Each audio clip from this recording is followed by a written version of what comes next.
Le coup près devait tomber ce mercredi. Il est de nouveau retardé, cette fois au 1er août. Faute d'accord avec leurs partenaires commerciaux, les États-Unis vont commencer à appliquer des surtaxes douanières. Envoi de lettres, oui, mais tweets disant exactement l'inverse. Le moment est venu d'y voir, ou essayer d'y voir un peu plus clair sur cette fameuse guerre des douanes. J'en parle avec mes invités. Bonjour Adina Revol. Bonjour. Essayiste, face à vous, en face, géographiquement aussi. Thibaut Prebet, bonjour, vous êtes auteur, économiste indépendant, et puis nous sommes en ligne avec Romuald Siora. Bonjour, vous êtes chercheur associé à l'IRIS, directeur de l'Observatoire politique et géostratégique des États-Unis, justement pour l'IRIS. J'essaie de reprendre, Thibaut, un peu les choses dans l'ordre. Mais où en est-on dans cette guerre qui n'en est pas encore une et qui est retardée sans cesse par Donald Trump? Vraiment sur le point du calendrier. Normalement, c'était, ça y est, le coup près devait tomber. Oui, alors Donald Trump a bien aimé cette idée de donner toujours des ultimatums qui n'existent pas, et tout le monde a commencé à se lasser un peu. Je vous rappelle qu'il doit en être sur l'Ukraine à 17 ultimatums de 2 semaines contre Poutine. Donc c'est vrai que son effet de manche de « il faut quelque chose tous les 2 semaines ou j'arrête », ça commence à être un peu éventé. Donc on voit que maintenant on revient sur des agendas plus logiques. Des négociations commerciales, c'est extrêmement long. Je vous rappelle que le Royaume-Uni est toujours pas au bout après la sortie du Brexit, qui date quand même pas d'avant-hier. Donc voilà, on rentre dans des temporalités qui sont plus logiques. Pour autant, le sujet avec l'européenne est peut-être plus facile à mener et plus légitime, donc il faut quand même faire attention à ce qui se passe. Alors, évidemment, on parlera du dossier européen, mais Adina Revol, pour l'instant, le fait est que, après beaucoup de bruit, de fureur, combien d'accords ont été signés? Moi, j'en vois 2 seulement, le Royaume-Uni et le Vietnam. C'est peu? Bien sûr, mais c'est souvent en fait comme ça avec Donald Trump, beaucoup de bruit pour rien.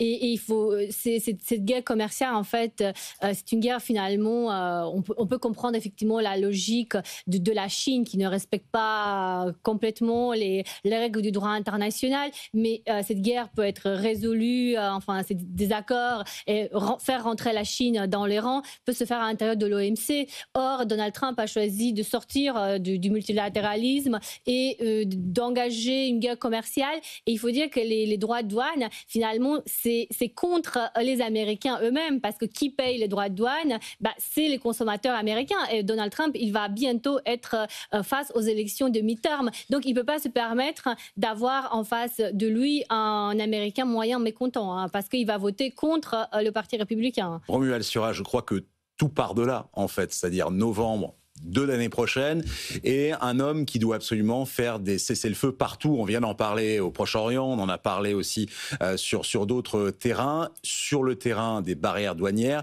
il faut que d'ici novembre 2026, sur le ticket de caisse chez Walmart ou ailleurs, on puisse voir la différence. Oui, tout à fait.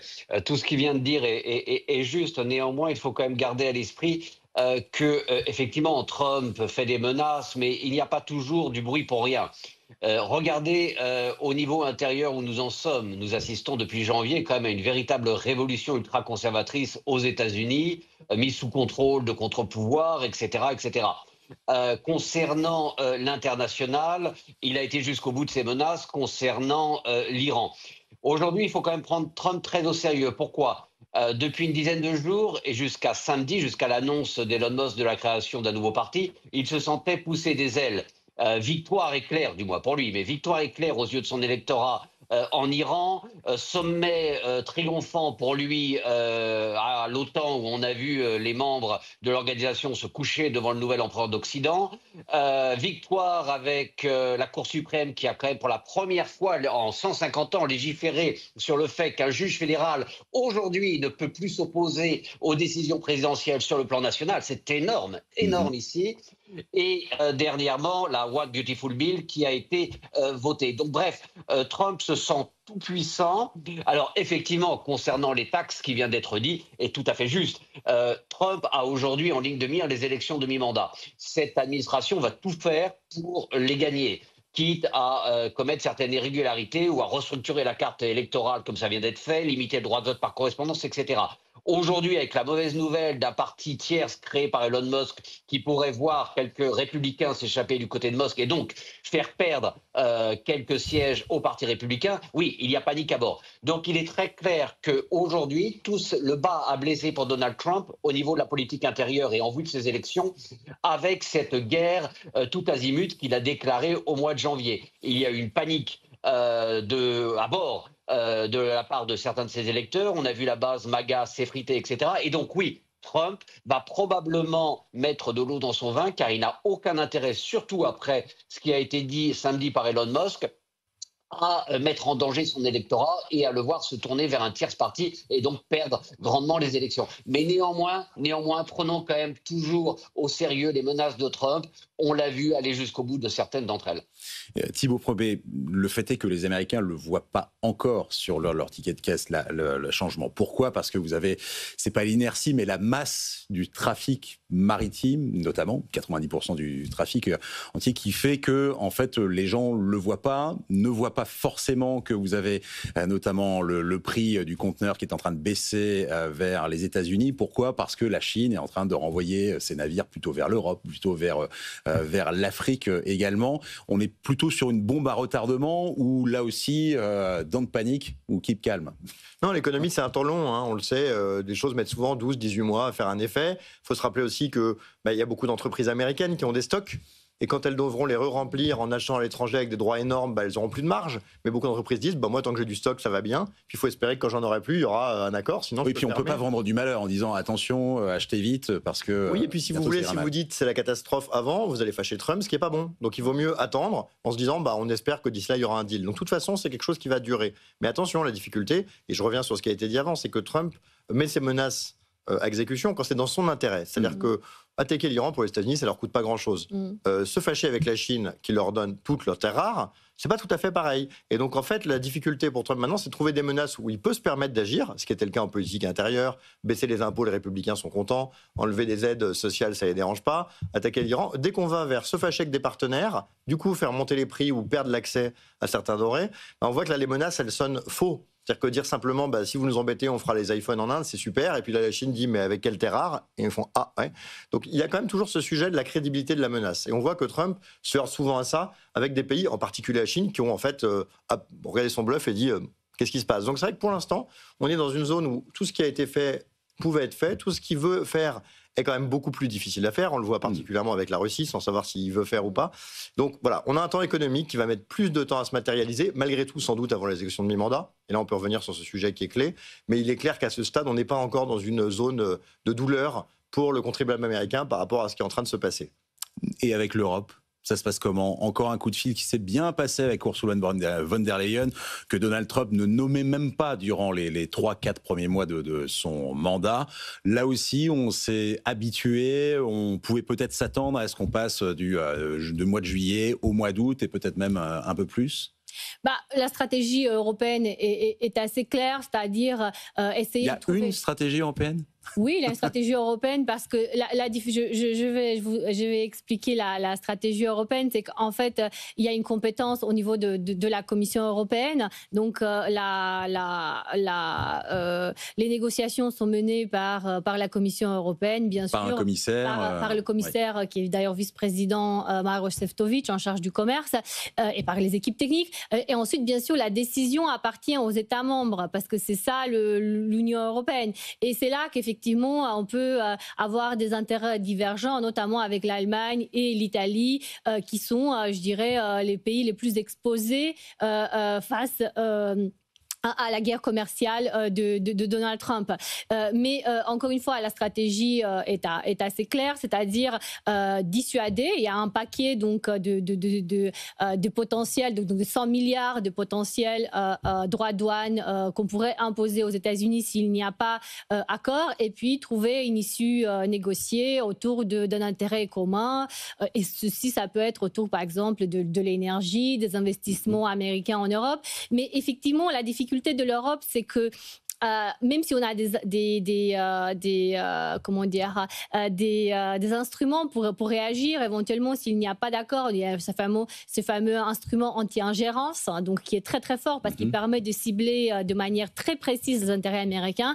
Mais en fait, en matière numérique, on est très faible. Et là, les Américains, ils sont très forts. Donc, on voit bien qu'il y a un problème de souveraineté lié à notre faiblesse numérique. Donc, ça demande de l'action de la part des Européens. Mais je vous parlais d'une stratégie, oui. Mais vous avez très bien expliqué. Ensuite, il faut que chaque État membre décide. comme ça, en connaissant un peu quand même les coulisses des affaires européennes, vous sentez comment cette négociation, au-delà des éclats de voix? Le dernier, c'était celui d'Éric Lombard là, à Aix, aux rencontres économiques, le ministre des Finances, qui disait il y a 3 caïds maintenant dans la cour de récréation, les Américains, les Chinois et les Russes. Au-delà de tout ça, ça se passe comment? En fait, en matière commerciale, comme je disais, c'est la Commission européenne qui a un mandat de la part des États. Donc la négociation en ce moment continue, ce qui veut dire que tous les États, la Commission informe chaque fois donc, les États qui lui expliquent leurs intérêts. Et ensuite, par exemple, la fameuse liste de 100 milliards qui est, en fait, c'est les produits qu'on peut taxer sans que derrière le consommateur européen soit taxé. Parce que c'est ça la question en fait. Là, c'est plus une question c'est très concret en fait. C'est-à-dire que derrière, si on va au-delà des 100 milliards, le consommateur européen et les entreprises européennes vont perdre en compétitivité, le consommateur en pouvoir d'achat. Et tout ça, c'est ensuite soumis à la consultation des entreprises. Donc c'est un processus très transparent. Bien entendu, derrière, la décision sera prise par les États. C'est-à-dire qu'il y a des États qui peuvent bloquer, il peut y avoir une minorité de blocage, et ensuite, effectivement, la proposition de la Commission peut ne pas être adoptée. Mais de manière générale, en matière commerciale, l'Union européenne a été unis parce que nous sommes la première puissance commerciale. Nous avons 47 accords de libre-échange. Et cela me permettra peut-être de faire une parenthèse parce qu'on se focalise beaucoup sur Trump. Mais en fait, notre force, et pour être en position de force aujourd'hui, il faut se focaliser vers notre force intérieure. On a un marché intérieur qui n'est pas encore achevé. Et la dernière étude du FMI nous dit qu'on a l'équivalent de 40% de droits de douane aujourd'hui qu'on s'impose de nous-mêmes, puisque ce marché n'est pas finalisé, n'est pas intégré, notamment les marchés financiers. On y travaille, donc justement ça c'est un chantier qui a été ouvert en 2014 et on espère le finaliser maintenant. Et puis il y a un autre chantier, on a des accords qui sont finalisés, notamment ce fameux accord avec le Mercosur qui est très bénéfique, y compris pour la France, y compris pour les agriculteurs. Vous en parlez Emmanuel Macron et aux agriculteurs français. En fait pour l'agriculture c'est un point très important parce qu'on parle beaucoup, donc vous savez on a beaucoup mis en avant l'accord avec le Canada. On avait le même discours sur le Canada. On allait être envahi par le bœuf canadien. Résultat, ils utilisent même pas leur quota aujourd'hui, les Canadiens, et les chiffres montrent que c'est un accord qui est bénéfique pour les agriculteurs français. C'est la même chose avec le Mercosur parce qu'il n'y a pas de libéralisation, il y a des quotas très maîtrisés et la Commission propose également de mettre en place un fonds pour les filières qui pourraient éventuellement être impactées. Donc en fait, pour attaquer, je dirais, cette négociation dans une position de force, il faut finaliser notre marché intérieur. Et puis ensuite, il faut aussi se mettre d'accord sur cet accord Mercosur qui est là, qui est sur la table, le finaliser. Et puis là, effectivement, on arrive dans les négociations avec Donald Trump de manière beaucoup plus forte que nous pouvons l'être aujourd'hui. Thibault, je rebondis sur ce que disait Adina. Et c'est ce qui est aussi un peu généralisé chez certains ministres des 27 ou à Bruxelles, c'est le fait que Trump, c'est une opportunité pour enfin ce réveil européen. Dans le langage diplomatique, on appelle ça du wishful thinking ou de la pensée magique. Est-ce qu'on en y est vraiment ou est-ce que ça y est, c'est l'heure du réveil européen ? C'est intéressant ce que vous dites parce que le réveil, ça se fait toujours face aux crises, de manière générale. Et c'est là où l'Europe a fait ses plus grands pas. On parlait encore il y a une dizaine d'années de l'effondrement de l'Europe, je vous rappelle. C'est la crise du Covid qui a créé les plus grands programmes ciblés, qui a amené ensuite des plans de long terme de croissance, la globalisation des sujets digitaux, santé en Europe. Donc c'est évident. Après, ce qui est intéressant, c'est justement de comprendre qu'on a des positions de force et de faiblesse vis-à-vis de Trump. La Chine, elle a dit assez vite, bon les gars, les terres rares, vous avez un problème, on va voir. Et ça a réglé le sujet tout de suite. Donc, quelles sont les situations de force de l'Europe ? On a 2 éléments de levier très forts vis-à-vis des États-Unis. Le premier, c'est que l'Union européenne détient 15% de la dette extérieure américaine. Et les États-Unis restent quand même malgré tout un pays qui a un problème de balance des paiements, qui a besoin d'attirer les capitaux. Et si on lui dit, comme l'a fait commencer à le faire le Japon ou la Chine, si vous voulez jouer à ça, on ne vous financera plus. Et là, ça va devenir très vite un vrai problème. Et puis le deuxième sujet, c'est effectivement, vous le disiez, le digital, on est dépendant d'eux, mais enfin, ils ne payent quand même pas tellement d'impôts. Et c'est un levier énorme. Il faut se rappeler une chose, quand on parle de déséquilibre, on a l'erreur d'être dans une société du chiffre d'affaires. On parle que de ça. On dit la Chine a 5 fois plus d'exports vers les États-Unis que réciproquement. Mais la Chine exporte des produits manufacturés à 4-5 de marge. Les États-Unis sont sur des produits à 5 à 10 fois plus. Donc en réalité, c'est probablement déjà un accord qui est rentable pour les États-Unis et qui en plus leur amène de l'argent que la Chine ne va pas rapatrier pour ne pas faire monter le yuan et qui va financer la dette. En Europe, on a également un fort excédent sur les biens, mais la balance commerciale, c'est que les biens. Sur les services, c'est eux qui sont excédentaires. Oui. Sur des produits à 25 de marge, alors que sur la partie biens, on est autour de 10. Donc en fait, en réalité, il est probable qu'on est excédentaire pour les États-Unis dans cette situation. Donc se rappeler et faire comme a fait un peu le Canada quand il voulait que ça se calme, dire bon, tout le digital, on va taxer si vous voulez jouer à ça, c'est voilà, avec la dette, les deux leviers qu'on a. Trump, utilisant ces leviers de manière extrêmement forte, pousse l'Europe à se réveiller et voir ce qu'on peut utiliser. Et donc, quelque part, Trump, souvent d'ailleurs, construit un bloc contre lui, un peu comme l'a fait la Russie. Et donc, quelque part, est-ce que c'est un réveil ou est-ce que c'est un réveil forcé? Je ne sais pas, mais est-ce que c'est bénéfique? C'est assez probable parce que l'Europe n'a jamais su faire autrement dans la construction que de le faire face à une crise. Et en ce sens-là, c'est pas du tout du wishful thinking que de penser que c'est bénéfique. On pourrait espérer que ce soit... c'est un peu comme un enfant, vous aimeriez bien qu'il commence à bosser avant d'avoir des sales notes. Oui. Enfin, s'il a des sales notes et qu'il se met à bosser et qu'après il a des bonnes notes, c'est pas si mal. On est un peu là-dedans. Ce qui compte, c'est que ça produise des résultats. Romuald Siora, au-delà des biais, je me mets pas dans la peau du téléspectateur moyen aux États-Unis, qui va choisir sa chaîne en fonction de son biais politique. Mais souvent, ce téléspectateur, lorsqu'il éteint la télé, il a aussi son bureau avec son ordinateur qu'il allume pour boursicoter. C'est vraiment quelque chose qui est inscrit dans la tradition des Américains et il les voit, les chiffres. Et en général, l'Américain moyen est assez fort dans ses analyses financières. Lorsqu'il voit qu'un Donald Trump se lance dans des défis aussi gigantesques et qui menacent la stabilité mondiale, qui voit que ça monte, que ça descend, au-delà vraiment, parce que vous connaissez les Américains, au-delà des micro-trottoirs qu'on peut entendre avec quelqu'un qui va vous répondre sa casquette MAGA sur la tête, moi, je ne m'inquiète pas, j'attends quelques mois et tout va aller mieux. Comment ça se passe vraiment dans la tête des Américains ? Dans la tête des Américains, il y a une dichotomie que l'on retrouve depuis la création des premières colonies au début du XVIIe siècle, c'est-à-dire cette soif du profit pour beaucoup, quasiment à tout prix, mais en même temps cet idéal qui fait de l'Amérique l'exception sur Terre et qui les pousse parfois à dépasser leurs propres intérêts. Cette dichotomie est très très présente dans la politique américaine comme dans l'esprit de des citoyens des États-Unis. Donc bref, pour répondre clairement à votre question, comme je le disais précédemment, la guerre tout azimut que Trump a semblé déclarer au début de l'année a semé la panique, même au sein de l'électorat MAGA.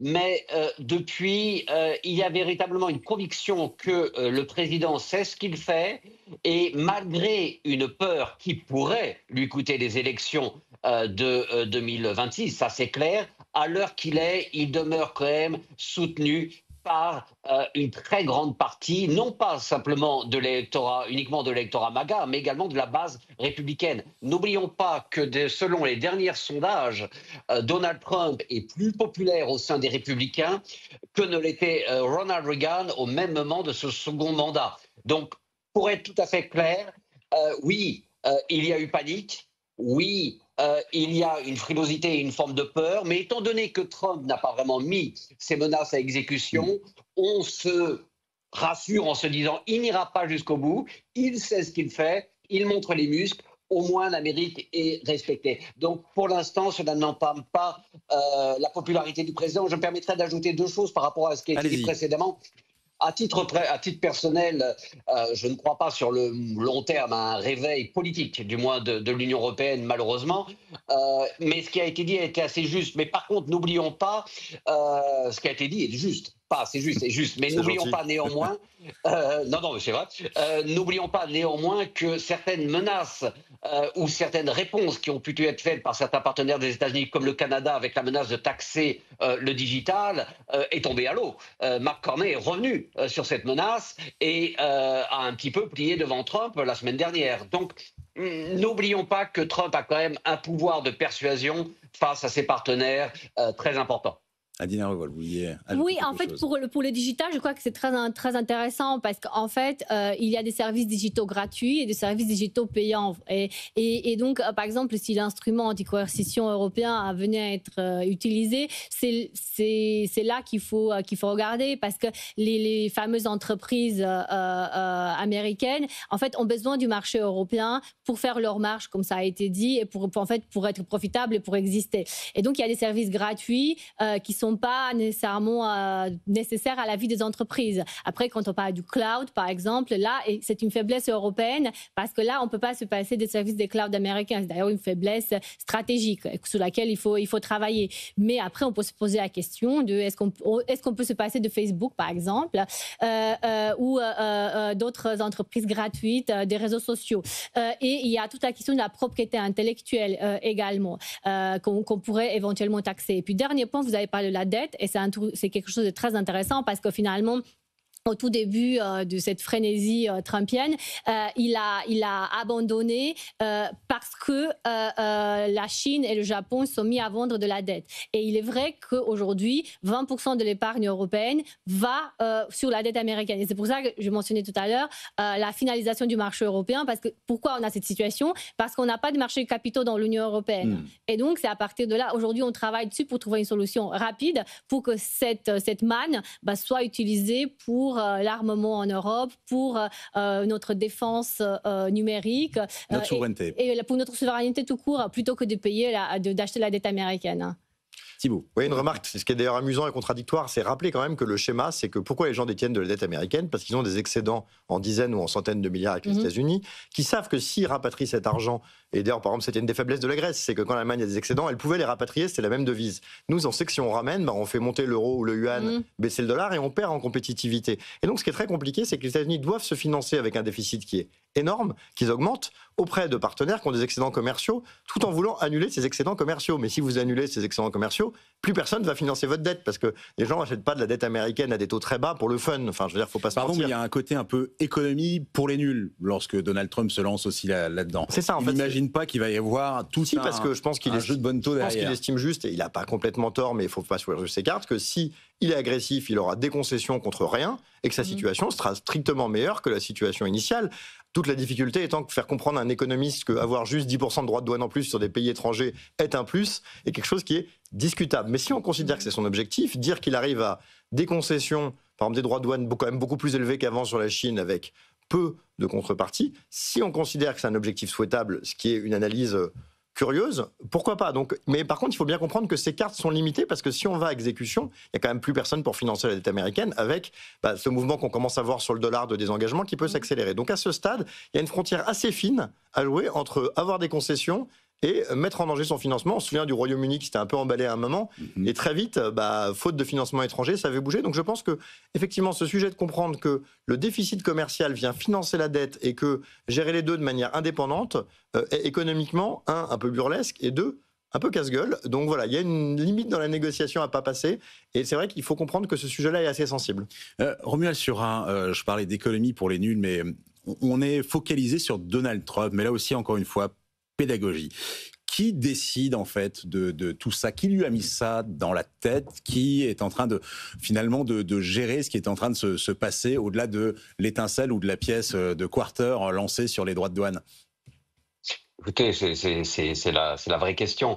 Trump 2025 n'a rien à voir avec Trump 2017. À l'époque, c'était un homme solitaire qui ne s'était pas attendu à être élu, qui n'avait aucune colonne politique, vertébrale politique. Bref, très mal entouré. Là, ça n'a rien à voir. Trump s'est radicalisé pendant la fin de son premier mandat, durant les 4 années passées dans l'opposition, et s'est associé à cette mouvance de la droite la plus radicale, cette fameuse droite qui a émergé il y a une vingtaine d'années sur la scène nationale américaine, qui est enfin arrivée au pouvoir. Et donc, pour répondre à votre question, on parle effectivement trop de Donald Trump, que ce soit concernant l'économie, la politique intérieure, la politique extérieure. C'est tout un groupe de personnes qui décident. Essentiellement, 2 acteurs principaux, Suzy Wills, la secrétaire générale de la Maison-Blanche, qui a son mot à dire dans la politique économique de Trump, et J.D. Vance. Rarement un vice-président n'a été aussi influent depuis Dick Cheney, et ces 2 personnes représentent les 2 figures de cette droite ultra-radicale associée à Donald Trump. Donc, il faut bien comprendre que tout ce qui est dit, tout ce qui est décidé par Donald Trump n'est pas décidé unilatéralement par le président américain. Tout ça est fait en concertation. Alors parfois il dérape, parfois il va trop loin, évidemment.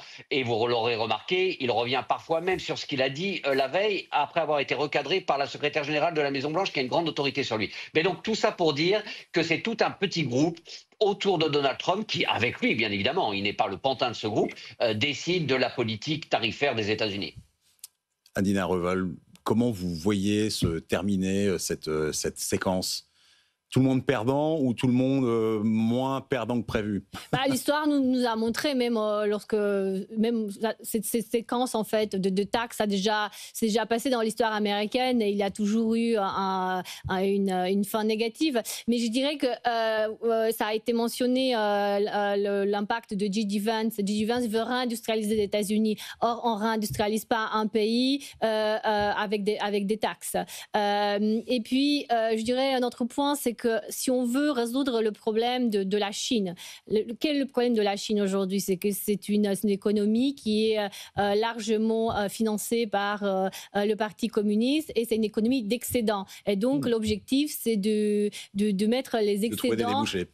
En Europe ou aux États-Unis, sauf que les Chinois, en ne respectant pas les règles du droit international. Donc maintenant, si Donald Trump voulait vraiment résoudre le problème chinois, il faudrait que ce soit fait dans l'OMC ou dans une autre enceinte qu'il faudrait peut-être refonder. Mais en tout cas, si on veut rester dans le schéma multilatéral, c'est là qu'il faut regarder. Il faut trouver une solution au problème chinois parce que c'est un problème qui menace également les États-Unis, également l'Europe. En 30 secondes, multilatéralisme, ça existe encore ce mot-là? Oui, ça existe encore, mais dans une société qui bascule vers les services, c'est finalement quelque chose qui est en fait de moins en moins important. Donc on va rester dans cette logique un peu violente, une logique qui va évidemment pas très bien se finir. Je pense qu'on est tous préparés à ça. Voilà, il faut l'accepter. Parfois, il faut prendre un mur pour revenir dans le bon sens derrière. Espérons que c'est qu'un passage qui ne sera pas trop long. Et bon, on espère aussi. Merci vraiment à tous les trois, Romuald Siura aussi, qui est en ligne avec nous.